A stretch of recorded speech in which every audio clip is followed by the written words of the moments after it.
అందరికీ నమస్కారం అండి. ఈరోజు కార్తీక పురాణం 13వ రోజు కథ అయితే మనమైతే చెప్పుకుంటున్నాం. ప్రతిరోజు ఒక కథగా మీ అందరి కోసం అయితే వీడియో అయితే చేస్తున్నాను. దయచేసి ఎంకరేజ్ చేయండి. మన ఛానల్‌ని సపోర్ట్ చేస్తూ ఈ వీడియోపై మీ అభిప్రాయాన్ని క్లుప్తంగా, క్లియర్‌గా కామెంట్ రూపంలో రాస్తారని ఆశిస్తున్నాను. దయచేసి చూసిన ప్రతి ఒక్కరు ఒక లైక్ అయితే చేయండి. కార్తీక పురాణం స్కంద పురాణంలోంచి అంతర్గత వశిష్ఠ ప్రోక్త కార్తీక మహత్యాన్ని మనమైతే 13వ రోజు కథగా తెలుసుకుంటున్నాం. ఈరోజు కార్తీక త్రయోదశి ప్రదోష వ్రతం యొక్క గొప్పతనాన్ని మరియు పరమశివుణ్ణి పూజించడం వల్ల పరమశివుణ్ణి పూజించడం ద్వారా కలిగే అపారమైన ఫలాన్ని వివరిస్తూ ఈ వ్రతం ద్వారా దారిద్ర్యం తొలగి సంపద ఎలా కలుగుతుందో తెలుసుకుందాం. అందరికీ నమస్కారం అండి. బాలరామ్ అగ్రికల్చర్ ఛానల్కి అయితే స్వాగతం. ఈ పవిత్రమైన కార్తీక మాసంలో శివ కేశవుల ఇద్దరి అనుగ్రహం దక్కే 13వ రోజు కథ విందాం. మిత్రులరా, ఈరోజు త్రయోదశి రోజున సాయంత్రం వేళ ప్రదోషకాలంలో శివుణ్ణి పూజించితే మీ దారిద్ర్యం, కష్టాలు, కన్నీళ్లు అన్నీ తొలగిపోయి అంతులేని సంపద ఎలా కలుగుతుందో తెలుసా? ఒక దారిద్రుడికి ఈ ఒక్కరోజు వ్రతం ద్వారా ఐశ్వర్యం ఎలా లభించిందో ఈ కథలో విందాం. దయచేసి వెంటనే మన ఛానల్ని సబ్స్క్రైబ్ చేసుకోండి. మహర్షి వశిష్ఠులు జనక మహారాజుతో బోధిస్తూ, రాజా, కార్తీక మాసంలో త్రయోదశి రోజున అత్యంత మహిమాన్వితమైనది ఈ రోజు సాయంత్రం వేళ శివతాండవం జరుగుతుంది అన్నారు. కార్తీక మాసంలో త్రయోదశి నాడు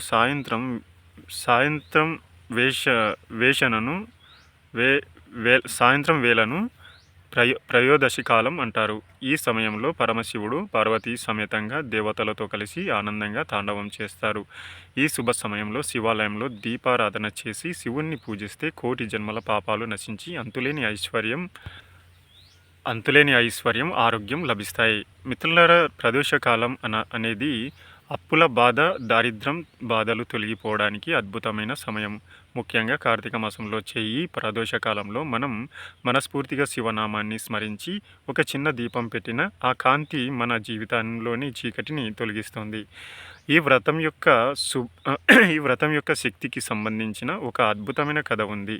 పూర్వం విష్ణుమిత్రుడు అనే ఒక దరిద్రుడైన బ్రాహ్మణుడు ఉండేవాడు.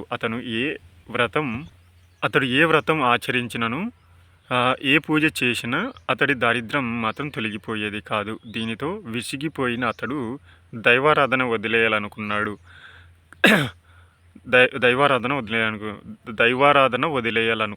దారిద్రుడికి ఐశ్వర్యం.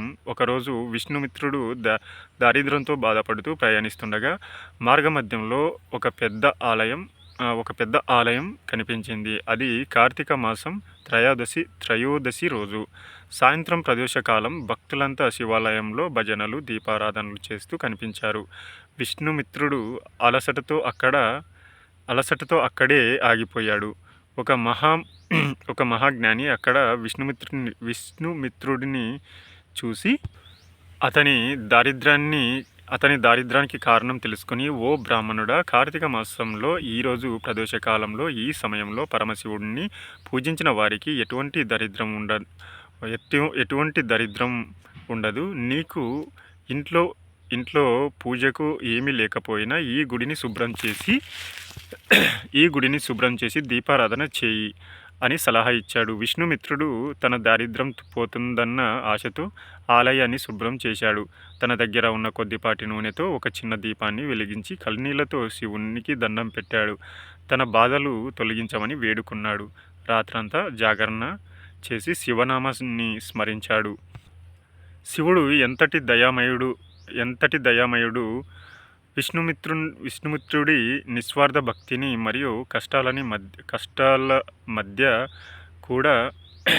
కష్టాల మధ్య కూడా గుడిని శుభ్రం చేసి పెట్టి ఆ ఒక్క దీపానికి శివుడు కరుణించాడు. కార్తీక మాసంలో త్రయోదశ సమయంలో చేసిన ఆ ఒక్క పూజ ఫలంగా అతని దారిద్ర్యమంతా నశించిపోయింది. తర్వాత జీవితంలో అతడు ధనవంతుడై కీర్తి ప్రతిష్టలు పొందాడు. ముక్తిని కూడా పొందాడు. చూశారు కదండి, ఎంతటి కష్టాలున్నా, ఎంతటి ఏమున్నా ఒకే ఒక్క పూజ వల్ల, అది కార్తీక త్రయోదశి నాడు చేసిన పూజ ఎంత ఫలితాన్ని ఇచ్చిందో. ఈరోజు త్రయోదశి. మీరు కూడా ఈ రోజు సాయంత్రం ప్రదోషకాలంలో దగ్గరలో ఉన్న శివాలయాన్ని దర్శించి ఒక చిన్న దీపం పెట్టి మీ కష్టాలని తీరిపోతాయి. ఒక చిన్న దీపం పెట్టినా మీ కష్టాలన్నీ తీరిపోతాయి. శివుడు దయ మీకు అంతులేని సంపద, ఆరోగ్యాన్ని ఇస్తుంది. మీకు గనుక ఈ వీడియో నచ్చితే దయచేసి ఒక్క సబ్స్క్రిప్షన్, ఒక లైక్, ఒక కామెంట్ చేయండి. మీ బాలరామ్ అగ్రికల్చర్ లైవ్ ఛానల్ని ప్రోత్సహించడానికి, మా కృషి మీ ఆశీస్సులు అందజేయడానికి దయచేసి ఛానల్ వెంటనే సబ్స్క్రైబ్ చేసుకోండి. రేపటి రోజు కథతో, అంటే రేపు 14వ రోజు కథతో మళ్ళీ కలుసుకుంటాం. అంతవరకు మీకు శుభం కలుగుగాక. Thank you so much. ఈ వీడియోని ఇంతవరకు చూసినందుకు థ్యాంక్ యూ.